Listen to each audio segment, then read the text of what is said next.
සියලු දෙනාම සාදරයෙන් පිළිගන්නවා අදත් හෙලසිනමා අපේ YouTube channel එකට. මිස්ට්‍රි සස්පෙන්ස් ත්‍රිලර් මේ ඔක්කොම මික්ස් වෙච්ච බලන හැමෝටම මුල ඉඳන් අග වෙනකම්ම ඔළුවට ප්‍රශ්න ගොඩක් දීලා අවසානයේ වෙනකම් සුපිරිම කුතුහලයක් දෙන ෆිල්ම් එකක් තමයි ඔන්න අද අපි අරගෙන ඇවිල්ලා තියෙන්නේ. මේකේ කතාව මෙහෙමයි. ප්ලාචිකාව කියන ගමේ මිනිස්සු එකපාරටම හරිම අමුතු විදිහට මැරෙන්න ගන්නවා. මේ අභිරහස් විසඳන්න බාර වෙන්නේ ගමේ ඉදපු පෞද්ගලික රහස් පරීක්ෂකයෙක් වුණ උජ්වාලන්ට. පරීක්ෂණ කරපු උජ්වාලන්ට තේරෙනවා මේ කිසිම මරණයක් සාමාන්‍ය ඒවා නොවන බවත් මේවා සයිකෝ කිලර් කෙනෙක් ඝාතන බවත්. මිටියකින් ඔළුව කුඩු වෙන්න ගහන එක මේ ඝාතකයාගේ විලාසය වුණා. ඉතින් අපි බලමු මුළු ගමක් බය කරපු මේ දරුණු ඝාතකයව අල්ලගන්න උජ්වාලන්ට පුළුවන් වේද කියලා.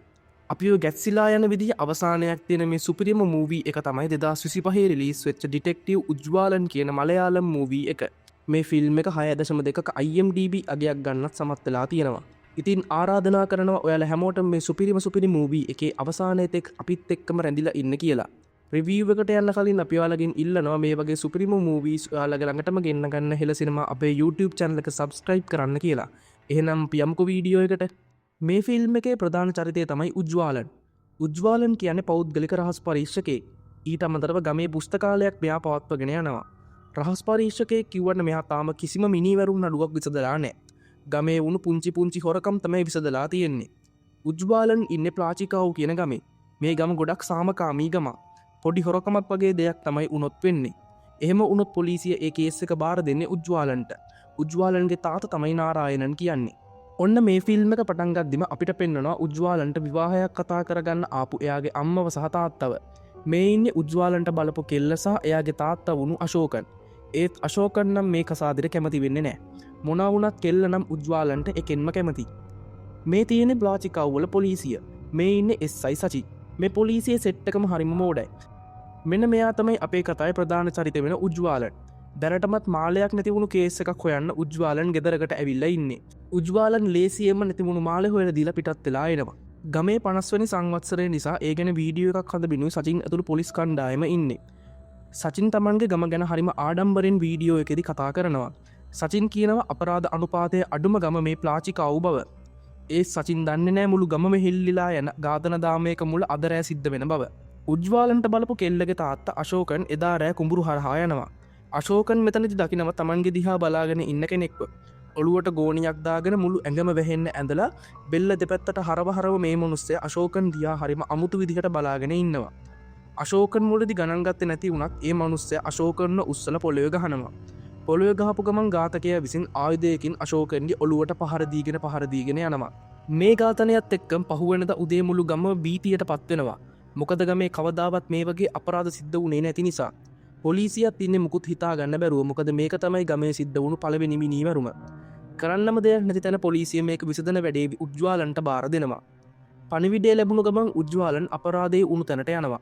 මිනිය පරීක්ෂා කරපු උජ්වාලන් දකිනවා ඔළුවේ පැත්තක් කුඩු වෙන්න ගහපු අශෝකන්ගේ මරණය. මිටියක් වගේ ආයුධයකින් නලලට කරපු දැඩි පහරදීමක් නිසා සිද්ධ කරපු මරණයක් බව උජ්වාලන් මෙතනදී අනාවරණය කරගන්නවා. පොරබැදීමක සලකුණු ඇඟේ නැති නිසා පළවෙනි පහර පිටුපසින් එල්ල කරපු බවක් උජ්වාලන් නිගමනය කරනවා. තවත් අපරාධ ස්ථානයේ පරීක්ෂා කරපු උජ්වාලන් දකිනවා සෙරෙප්පුවක් සහ බීඩියක්. මේ සෙරෙප්පුව අයිති උජ්වාලන්ටමයි. නමුත් කෝවිලට ගියපු අවස්ථාවක මේ සෙරෙප්පු කුට්ටම එතනින් හොරකම් කරලා තිබුණා. ඒ සෙරෙප්පු හොරකම් කරලා තිබුණේ අත්තිකුරුඩන් විසින්. අත්තිකුරුඩන් කියන්නේ ගමේ පොඩි හොරකම් වලට සම්බන්ධ කෙනෙක්. මේ නිසා උජ්වාලන් පොලිසියට කියනවා අශෝකන්ගේ ඝාතකයා අත්තිකුරුඩන් බව. උජ්වාලන්ගේ මේ නිගමනයත් එක්කම පොලිසිය යනවා අත්තිකුරුඩන්ව අත්අඩංගුවට ගන්න. වත්තක හොරාට පොල් කඩ ඉඳපු අත්තිකුරුඩන්ව පොලිසිය විසින් අශෝකන්ගේ ඝාතනයට සැකපිට අත්අඩංගුවට ගන්නවා. මුළු ගමම එදා උජ්වාලන්ට ප්‍රශංසා කරලා සතුටු වෙනවා ඝාතකයව අල්ලගත්තා කියලා. හැබැයි ඒ සතුට වැඩි වෙලාවක් මිනිස්සුන්ගේ හිතේ රම් රැඳෙන්නේ නැහැ. පහුවදා උදේම උජ්වාලන්ට එනව නැති වෙච්ච එළුවෙක්ව හොයාගන්න කේස් එකක්. ඒ ගෙදරට ගිහිල්ලා එළුව දාලා ඉඳපුතර පරීක්ෂා කරපු උජ්වාලන්ට හම්බෙනවා එයාගේ නැති වුණු සෙරෙප්පු දෙකෙන් අනිත් එක. උජ්වාලන්ට තේරෙනවා මේක හිතන තරම් සරල දෙයක් නොවන බව. අත්තිකුරුඩන් පොලිසිය ඉදිද්දි අනිත් සෙරෙප්පුව මෙතෙන්ට ආපු විදිහ උජ්වාලන්ට හිතාගන්න බැරි වෙනවා. එදා රෑ ප්‍රවෘත්තිවලට කියනවා අමුතු කතාවක්. ඒ තමයි අත්තිකුරුඩන් බන්ධනාගාරයට පැනලා ගියපු බවක්. මේ නිසා ගමේ හැමෝටම රෑ ගමන් වලදී පරිස්සම් විය යුතු බවක් කියනවා. එදා රෑ ගමේ තියෙනවා ශාන්ති කර්මයක්. මේකට සහභාගී වෙලා හිටපු දිවාකරන් යනවා බීඩියක් බොන්න කියලා ටිකක් එතනින් එහාට. කළුවරේම ඈතින් ඈතට ගියපු දිවාකරන් බීඩිය පත්තු කරගන්නවා. ඒ වුණත් දිවාකරන්ට එතන අමුත්තක් දැනෙනවා. වැඩිය ගානකට ගත්තේ නැති දිවාකරන් බීඩිය ගහනවා. මේ අතර තුරේ රහසේම දිවාකරන්ගේ පිටිපස්සට ඝාතකය එනවා. මේ පාරත් පිටිපස්සෙන් නැවිල්ල මිටියෙන් දරුණු ප්‍රහාරයක් දිවාකරන්ගේ හිසට එල්ල කල්ල දිවාකරන්වත් ඝාතනය කරලා දානවා. එස්සයි සචින්ල එක්ක සෙල්ලං කර ඉඳපු උජ්වාලන්ට මේ පණිවුඩේ තවත් පොලිස් නිලධාරියෙක්ගෙන් ලැබෙනවා. අපරාධස්ථානයට ගේපු උජ්වාලන් මරණය පරීක්ෂා කරලා බලනවා. ඝාතනය පෙර වගේමයි. නලල පැත්තට එල්ල වුණු ප්‍රහාරයක් නිසා තමයි දිවාකරන් මැරිලා තියෙන්නේ. පළවෙනි මිනිවරුමට වඩා ගොඩක් දරුණු ආකාරයට මේ දෙවෙනි මිනිවරුම ඝාතකයා විසින් සිද්ධ කළා තියෙනවා. මේ පාර මිටියෙන් දිවාකරන්ගේ මුළු ඇඟටම පහර දීලක් තියෙනවා. ඝාතනය වුණු අශෝකන් සහ දිවාකරන් කියන්නේ එච්චර කිට්ටු අය නෙමේ. ඒ නිසා මේක පෞද්ගලික පරිගැනීමකට සිද්ධ කරපු ඝාතන නොවන බව උජ්වාලන්ට තේරුම් යනවා. රෑට තනියම ඉන්න අයව ඉලක්ක කළා ඉතාමත් දරුණු විදිහට ඝාතනය කිරීම ඝාතකයාගේ ඉලක්කය බව උජ්වාලන්ට තේරෙනවා. ඒ නිසා මේ සීරියල් කිලර් කෙනෙක් බව උජ්වාලන් නිගමනය කරනවා. කවදාවත් මෙහෙම අපරාධයක් සිද්ධ නොවුණු මේ ගමේ දැන් මේ වෙන දේවල් නවත්තන්න පොලිසියෙන් විශේෂ කණ්ඩායමක් එවනවා. ගමේ මිනිස්සු හරිම සතුටෙන් අලුත් කණ්ඩායම පිළිගන්නවා. මේ පොලිස් කණ්ඩායමේ ප්‍රධානිය උනේ ශම්බු කියන මේ නිලධාරියා. එදා මේ ශම්බු සර් බුගීමෑන් කෙනෙක්ගේ කතාවක් මිනිස්සු ඉස්සරහා කියනවා. දැන් මේ ගමේ ඉන්නෙත් ඒ වගේම මිනිස්සු මරණ බුගීමෑන් කෙනෙක් බව ශම්බු සර් කියනවා. මේ බුගීමෑන්ව අල්ලන බව ශම්බු සර් මිනිස්සු ඉස්සරහම් පොරොන්දු වෙනවා. ඒ වගේම එයා කියනවා තමන් මේ ගමට කිහිපවතාවක්ම පැමිණි බව. රැස්වීම් කටයුතු ඉවර කරපු ගමන්ම ශම්බු සර් යන්නේ පොලිසියට. පොලිසියට ගිහපු ශම්බු සර් සචින්ට වෙන්න ඕන දේවල් ටික ඔක්කොම කියලා දෙනවා. ඒ වගේම හවස 6:30න් පස්සේ කිසිම මිනිස්සෙට රැට ගමේ අවිදින්න තහනම් කරන්න ශම්බු සර් කටයුතු කරනවා. ඊළඟට අපිට කඩේට ගිහපු උජ්වාලන්ව පෙන්නනවා. මෙතනදී උජ්වාලන්ට ගමේ ඉදපු චණ්ඩි කියන මිනිස්සෙක් විහිළු කරනවා එයා විසදපු එක හොරකම් ගැන. මිනිමෙරුම විසඳන්න ශම්බු සර් දැන් ඇවිත් ඉන්න නිසා චණ්ඩි කියනවා උජ්වාලන්ට පැත්තකට වෙලා ඉන්න කියලා. තරහ ගිහින් එතනින් ආපු උජ්වාලන් කෙලින්ම එන්නේ ගෙදර. උජ්වාලන් ගෙදර එනකොට එයාගේ අම්මා යතුරක් හොය තමයි ඉන්නේ. එයාලට අයිති වෙන ගෙදරක යතුරක් තමයි අම්මා මේ හොයන්නේ. ඒ යතුර දෙන්න හදන්නේ ශම්බු සර්ට. ඒ කියන්නේ ශම්බු සර් නවතින්නේ මේ ගෙදර. මුලින්දන්ම උජ්වාලන්ට මේ ශම්බු සර්ව නම් එච්චර අල්ලන්නේ නැහැ. පහුවද උදේම ශම්බු සර් එයාගේ පරීක්ෂණ පටන් ගන්නවා. පළවෙනි මිනිමරුම වෙච්ච තැන පරීක්ෂා කරත් ශම්බුට එතනින් සාක්ෂි හොයාගන්න බැරි වෙනවා. හරියට පොලිස් ක්‍රියාපටිපාටි වලට අනුව වැඩ කරේ නැති නිසා දැන් මෙතන කිසිම සාක්ෂියක් නැහැ. ඒ නිසා ශම්බු කියනවා කොහොම හරි අපරාධකාරයාගේ අරමුණ හොයාගන්න ඕන කියලා මෙහෙම මිනී මරන්න. ශම්බු සර්ගේ නියෝගය පරිදි එදා මුළු ගමේම මිනිස්සු 6:30 වෙද්දි ගෙවල් ඇතුළට යනවා. අපරාධි විසඳන්න ශම්බුගේ සහ උජ්වාලන්ගේ අතර තියෙන තරගය එන්නම වැඩි වෙනවා. දෙන්නම හදන්නේ කොහොම හරි නඩුව විසඳලා අපරාධකාරයව අල්ලගන්න. මේ අතරතුරේදී එදා රෑ ගමේ 3 වෙනි මරණයක් සිද්ධ වෙනවා. හැබැයි මේක නම් වෙන මරණවලට වඩා ටිකක් වෙනස්. මැරිච්ච කෙනාගේ බොඩි එක ගමේ හැමෝටම පේන්න ගහක එල්ලලා යන්න ඝාතකයා කටයුතු කරලා තියෙනවා. ඊට පස්සේ දවසේ උදේ මේ මරණයත් එක්ක මුළු ගමම සලිත වෙලා යනවා. මරණය පරීක්ෂා කරපු නිලධාරියෙක් ශම්බුට කියනවා මේ ස්ථානයේ සපත්තු අඩි 25ක් විතර සලකුණු තියෙන බව. ඒ වගේම ඒ සපත්තු අඩි දුවන්න පාවිච්චි කරන රනින් ෂූස් වල සපත්තු අඩි බවත් කියනවා. මේ කතාව වෙන හැම දෙයක් දිහාම උජ්වාලන් ළඟටම වෙලා අහගෙන ඉන්නවා. උජ්වාලන් මෙතනදී ශම්බු සර්ගේ හැසිරීම දිහා ගොඩක් ඕනකමින් බලාගෙන ඉන්නවා. නිලධාරියා කියන විදිහට ඝාතකයා විසින් මිනිස්සයා වෙන තැනක මරලා පස්සේ මෙතනට ගෙනල්ලා ගමටම පේන්න එල්ලලා තියෙනවා. මොකද එයා ශම්බු සර් දාපු බුගීමෑන් කියන නමට ආසාවෙන් රස විඳින්මින් තමයි දැන් මිනී මරන්නේ. නිලධාරියා කියපු දේවල් එක්ක උජ්වාලන්ට හිතනවා මේ ඝාතකයා වෙන කවුරුත් නෙමේ ශම්බු සර් බව. මොකද ශම්බු සර් නිතරම රනින් ෂූස් පාවිච්චි කරනවා. ඒ වගේම මිනිහක් මරලා උස ගහක එල්ලන්න තරම් ෆිට් එකක් ශම්බු සර්ට තියෙනවා. උජ්වාලන්ට මේක තේරිච්ච ගමන් එතන මිනිහ බලන්න ආපු මිනිස්සු ඉස්සරහ මිනී මරුව ශම්බු සර් බව කෑ ගහලා කියනවා. මෙතනදී ශම්බු කියනවා මම විතරක් නෙමෙයි මිනී මරුව ඕන්නම් උජ්වාලන්ගේ තාත්තා වුණු නාරායනන්ට උනත් මිනී මරුව වෙන්න පුළුවන් කියලා. ඒකට හරියන සාක්ෂිත් ශම්බු සර් මිනිස්සු ඉස්සරහම කියනවා. මේ දේවල් නිසා උජ්වාලන්ට එයාගේ කට වහ ගන්න සිද්ධ වෙනවා. එදා ඉඳන් දෙන්නම් පටන් ගන්නවා කොහොම හරි කේස් එක ඉක්මනටම විසඳන්න. ඒ නිසා ශම්බු සර් එයාගේ වැඩ ඉක්මනටම පටන් ගන්නවා. ශම්බුට මේ කේස් එකේ ප්‍රධානම සැකකාරය වෙන්නේ උජ්වාලන්ගේ තාත්තා වුණු නාරායනන්. ඒ නිසා ශම්බු නාරායනන් ගැන ගමේ මිනිස්සුන්ගෙන් අහලා විස්තර හොයනවා. නාරායනන් කියන්නේ ගමේ ඉස්සර ටිකක් රණ්ඩු වලට ගියපු කෙනෙක්. ඒත් උජ්වාලන් හම්බුණයින් පස්සේ එයා ඔක්කොම අතෑරලා දාලා සම්පූර්ණයෙන්ම වෙනස් මනුස්සයෙක් බවට පත් වෙලා තියෙනවා. ශම්බු සර් නාරායනන් ගැන ගමේ කට්ටියකින් අහපු නිසා ගමේ කට්ටියත් නාරායනන් ගැන පොඩ්ඩක් සැක හිතනවා. එදා හවස ශම්බු සර් ගමේ රැස්වීමක් ඇඳවනවා ගමේ අයට. මෙතනට නාරායනන් පවා එනවා. එතන රැස්වීමේදී ශම්බු සර් කියනවා මිනී මරුව දැන් මෙතන උනත් ඉන්න පුළුවන් කියලා. ඒක කියපු ගමන් ගමේ මිනිස්සු ඔක්කොම බලන්නේ නාරායනන් දිහා. මුළු ගමම හිතන් ඉන්න දැන් මේ මිනී මරුව නාරායනන් කියලා. නාරායනන්ට මේ වෙන අපහාස නිසාම තමන්ගේ පුතා එක්ක එකතු වෙලා මේ මිනී මරුව අල්ලගන්න එයා තීරණය කරනවා. මේ ගැන නාරායනන් උජ්වාලන්ට කියද්දි එතන ඉඳලා අත්තිකුඩ්ඩන් මතු වෙනවා. අත්තිකුරුඩන් මීට කලින් දැකල තියෙනවා මිනිමරුවව ඇස් දෙකෙන්න. ඒ ගැන එයා හැමෝගෙම ඉස්සරහ කියනවා. ඒත් මිනිමරුව අදුරගන්න බෑමූනට ගෝනියක් දාලා වහගෙන ඉඳපු නිසා. ඒ වනත් උජ්වාලන්ගේ සැකාරයවලයිස්තුවේ තාමත් උඩින්ම ඉන්න ශම්බුසර්. මේ නිසා උජ්වාලන් තීරණය කරනවා ශම්බුසර්ග කාමරයට හොරාට පැනල වැදගත් සාක්ෂියක් හොයා ගන්න පුළුවන්ද කියලා. මේකට උජ්වාලන් පාවිච්චි කරන්නේ අත්තිකුරුඩන්ව. ශම්බුසර් ගෙදරින් එලියට යන වෙලාවක් බලලා අත්තිකුරුඩන් හොරාටම ශම්බුසර්ගේ කාමරයට ඇතුළු වෙනවා. ඒත් අත්තිකුරුඩන්ට කිසිම වැදගත් දෙයක් හොයාගන්න බැරි වෙනවා. ශම්බුසරුත් දැනගන්නවා උජ්වාලන්ගේ පිරිස හොරාටම කාමරයට ඇතුළුණු බව. එදාරෑ උජ්වාලන් එයාගේ පිරිස එක්ක යනවා අපරාධ සිද්ධ වුණු තැන්වලට. ඒ තැනකද එයාලට ලේ තැවරුණු ගෝනිරෙදි කෑල්ලක් හම්බෙනවා. උජ්වාලන් කියනම සචින්ට මේ ගෝනි කෑල්ල අධිකරණ වෛද්‍යතුමාට යවන්න කියලා. පහුවෙන්නිද අධිකරණ වෛද්‍යතුමා ශම්බුසර් එක කතා කර ඉන්න වෙලාවක සචින් කියනවා මොකක්කරි හෝඩුවාවක් හොයාගන්න කැලේට ගිහින් බලමු කියලා. සචින් කියපු දේ අහලා කට්ටියම කැලේට යනවා. ඒ වෙලාවේ සචින් අහම්බෙන් දැක්ක වගේ එදාරෑ දැක්ක ගෝනි කෑල්ල අධිකරණ වෛද්‍යතුමාට ඉදිරිපත් කරනවා. එදා දවසේ රෑත් උජ්වාලන් යනවා සාක්ෂි හොයාගන්න. කැලේට ගියපු උජ්වාලන්ට එයාගේ යාළුවෝ මිස් වෙනවා. අරන් ගියපු ටෝච් එකේ බැටරිත් බහිනවා. කළුවරේම ඉස්සරහට ගියපු උජ්වාලන්ට මිනිමරුවව මූණට මූණ හම්බෙනවා. කරන්න කිසිම දෙයක් හිතාගන්න බැරිවුණු උජ්වාලන් දුවල බේරෙන්න හැදුවත් ඒ වැඩේ හරියන්නෙත් නෑ. තමන්ගේ 4 වෙනි බිල්ල විදිහට මිනිමරුව උජ්වාලන්ව ගන්න හදද්දිම ආයේ එතනට උජ්වාලන් හොයාගෙන යාළුව එනවා. මේ නිසා උජ්වාලන් 99න් නොමැරි බේරෙනවා. මේ දේවල් මෙහෙම වෙද්දි ආයෙත් පාරක් අත්තිකුරුඩන් ශම්බුසර්ගේ ගෙදරට පයින්නවා. හොරාට කාමරේ ඇවිදපු අත්තිකුරුඩන් දකිනවා කාමරයට වෙලා ඉන්න ශම්බුසර්ව. ඊට පස්සේ කට්ටියම උජ්වාලන්ගේ ගෙදරට එදා රෑම එකතු වෙනවා. දැන් කට්ටියටම හොඳටම ස්ථීරයි මේ මිනිමරුව ශම්බුසර් නොවන බව. පහුවෙනද අර සචින් හොයාගත්තු ගෝනි කෑල්ලේ ප්‍රතිඵල ටික එනවා. ඒ අනුව ගෝනි කෑල්ලේ මරුණු අශෝකන්ගේ දිවාකරන්ගේ ලේ සහ 3 වෙනි මිරිමරුම සිද්ධ වෙච්ච ස්ථානයේ තිබුණු මඩ අඩංගු වෙලා තියෙනවා. උජ්වාලනු මේ අතරතුරේ ගොඩක් දේවල් උපකල්පනය කරනවා. උජ්වාලන්ට තේරෙනවා ඉක්මනටම තවත් මිනිමරුමක් ගමේ සිද්ධ වෙන බව. මේ මිනිමරුම නවත්ත ගන්න කරන්න පුළුවන් මොකක්ද කියලා අහද්දි උජ්වාලන් කියනවා අද ඉදන් රැට පොලිස් මුර සංචාරයක් පටන් ගන්න කියලා. මොකද එතකොට තවත් ඝාතනයක් වෙන්න තියෙන ඉඩකඩ ගොඩක් අඩු නිසා. මෙහෙම ඝාතනයක් කරගන්න බැරි තැන නිකන්ම බුගීමෑන් එළියට එනවා කොහොම හරි කෙනෙක්ව මරලා දාන්න. අන්න ඒ වෙලාවේ තමයි පොලිසියෙන් මේ මිනිමරුවව අල්ලගන්නේ. උජ්වාලන් දීපු ප්ලෑන් එක සචින් ශම්බුසර්ට ඉදිරිපත් කරනවා හරියට එයාගේ එකක් වගේ. ශම්බුසර්ත් මේක පිළි අරගෙන කටයුතු කරන්න පටන් ගන්නවා.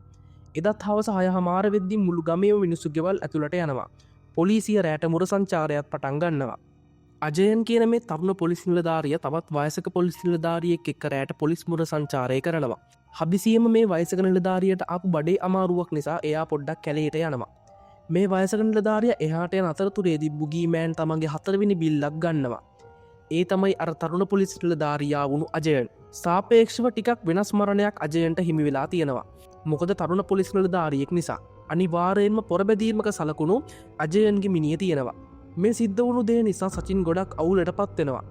සචින් එතනට ඇවිල්ලා ඉඳපු උජ්වාලන්ටත් හොඳටම බැලලා එතනින් දුකින් පිට වෙලා යනවා. ශම්බුසර් ආවයින් පස්සෙත් එක දිගටම මිනිමරුම් දෙකක් සිද්ධ වෙච්ච නිසා ශම්බුසරුත් මේ කේස් එකෙන් අයින් කරන්න ඉහලින් කටයුතු කරනවා. කොහොම වුණත් ශම්බුසර්ට තව ඉතුරු වෙලා තියෙන සතියක් විතරයි මේ නඩුව විසඳන්න. අජයන්ගේ මල ගෙදර දවසේදී උජ්වාලන් තමන්ගේ අතින් සිද්ධ වෙච්ච හැම දෙයකටම ශම්බුසර්ගෙන් සමාව ඉල්ලනවා. ඒ හැම දෙයකටම ශම්බුසර් උජ්වාලන්ට සමාව දීලා එතනින් පිට වෙලා එනවා.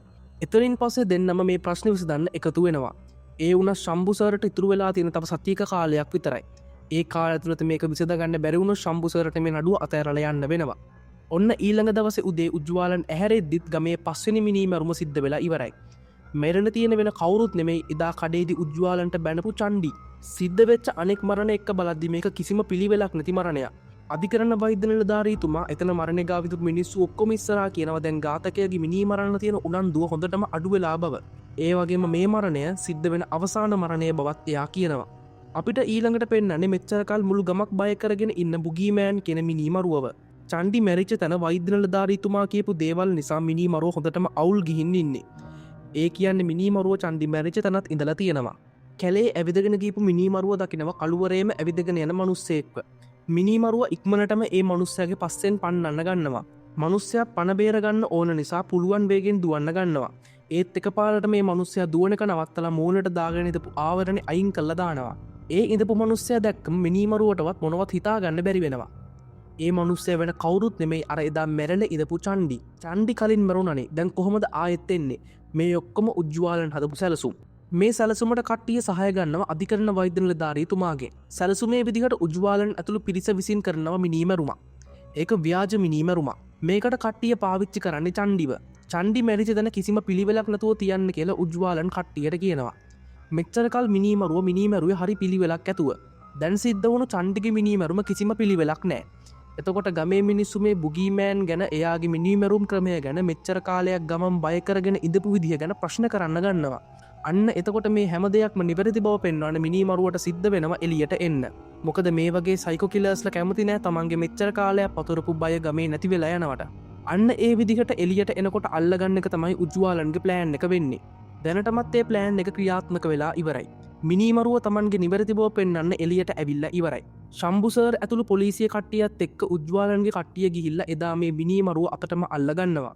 ඉස්සරහට ගේපු උජ්වාලන් මිනීමරුව ඔලුවට දාගෙන ඉඳපු ගෝණිය අයින් කරලා දානවා මිනීමරුව උනේ කාලයක් තිස්සේ මේ ගමේ ඉඳපු ජෝන් කියන මාධ්‍යවේදියා ගමේ 50 වෙනි සංවත්සරයට පොලිසියෙන් වීඩියෝ එක හදපු තැන මෙච්චරකල් ගමේ නිවුස් කියපු ශම්බුසර් ගමට ආපු දවසේ රැස්වීම කරපු තැන වගේ ගොඩක් තැන්වල මේ ජොමොන් ඉඳලා තියෙනවා ඊළඟට ශම්බුසර් ජොමොන්න පොලිසියට ගෙනල්ලා ප්‍රශ්න කරන්න පටන් ගන්නවා ශම්බුසර් අහනවා ජොමොන්ගෙන් මෙහෙම මිනී මරන්න හේතුව මොකක්ද කියලා ඒකත් එක්කම ජොමොන් එයාගේ ජීවිත කතාව ශම්බුසර් ඉස්සරහා කියන්න පටන් ගන්නවා ජොමොන් ඉපදෙනකොටම එයාගේ අම්මා මැරෙනවා එදයින් පස්සේ තාත්තා ජොමොන්ට සලකන්නේ හරිම නරක විදිහට කාමරයකට හිර කල්ල තමයි ජොමොන්ව හදන්නේ ජොමොන්ගේ ගෙදර පිටිපස්සේ තිබුණ සත්තු හදන ගොවිපලා ඒකේ ඉන්න සත්තු මරලා මස් වලට විකුණන එක තමයි ජොමොන්ගේ තාත්තා කරගෙන ගියේ ගෙදරටම හිර වෙලා ඉඳපු ජොමොන්ට ඇහුනේ මැරෙන්න පණ අදින ඒ සත්තුන්ගේ විලාප සද්දෙම විතරයි ඒවත් එක්කම තමයි ජොමොන් ලොකු මහත් උනේ ඒ අතර දවසකදී ගුරුවරයෙක් අහම්බෙන් වගේ මේ ජොමොන්ව දකිනවා කිසිම සමාජ ආශ්‍රයක් නැති ජොමොන්ට එයාගේ තාත්තගෙන් අහලා ඒ ගුරුවරයා උගන්වන්න පටන් ගන්නවා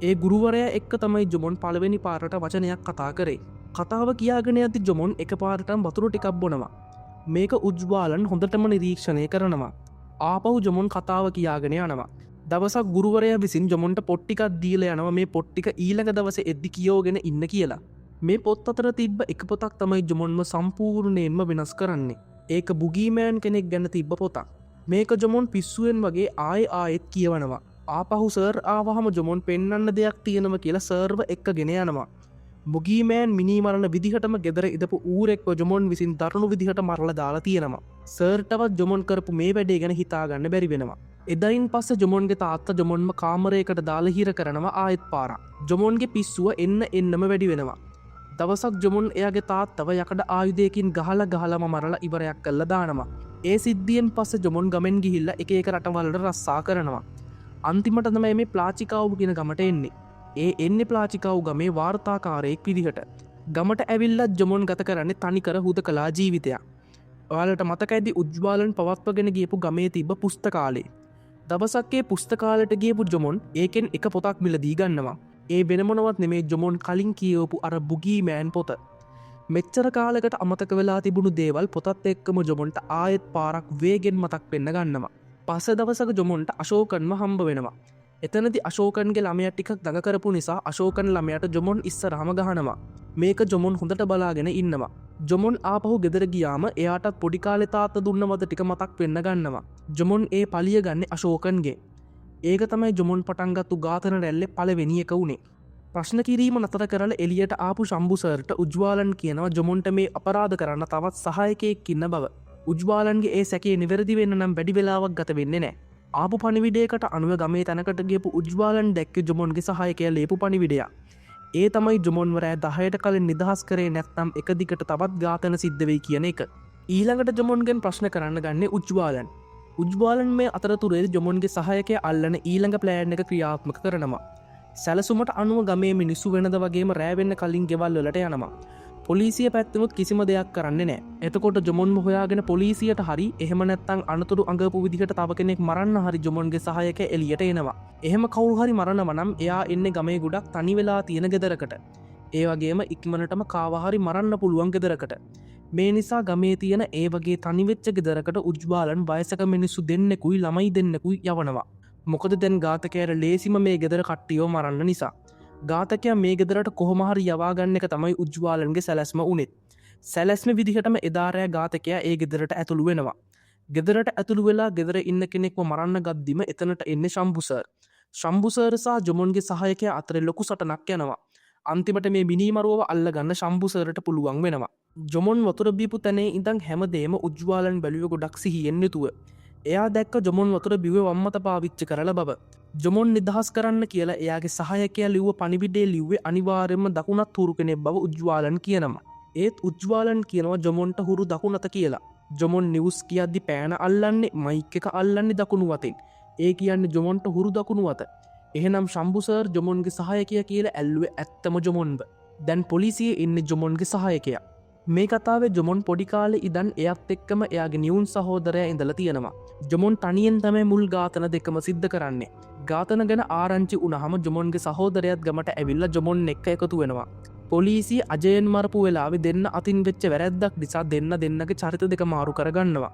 ඒ නිසා තමයි මුලදි උජ්වාලන් සහ පොලිසිය මේ දෙන්නම් මාරු කරගෙන රැවටුනේ. ඊළඟට ශම්භුසර් විසින් ජොමොන්ගේ සහෝදරයව පොලිසියට අරගෙන එනවා.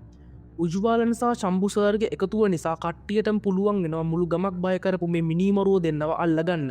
එදා ඉදම් ප්ලාචිකාව් කියන මේ ගමේ ආයත් නිදහසේ ජීවත්වෙන්න මිනිස්සුන්ට හැකියාව ලැබෙනවා. උජ්වාලන් ගමේ වීරයෙක් වෙනවා. මේ කතා බලපු එයාලගේ අදහස මොකක්ද කියලා පහලින් කමෙන්ට් එකක් දාගෙන යන්න. ඉවර වෙනකන් කතා බලවන ලයික්යක් දාන්නත් අමතක කරන්න එපා. ඒනම් ආයෙත් මේ වගේ සුපිරිම කතාවකින් හමුවෙමු කියලා හෙන සිනමා අපි දැනට ඔයාලගෙන් සමුගන්නවා. සුළුහෝ වින්දනයක් ලැබෝනම් අපේ මහන්සේට ඔයාලගේ සබස්ක්‍රයිබ් එකක් ලයික් කමෙන්ට් එකක් දෙන්න කියලා අපි ඔයාලගෙන් ආදරයෙන් ඉල්ලා සිටිනවා.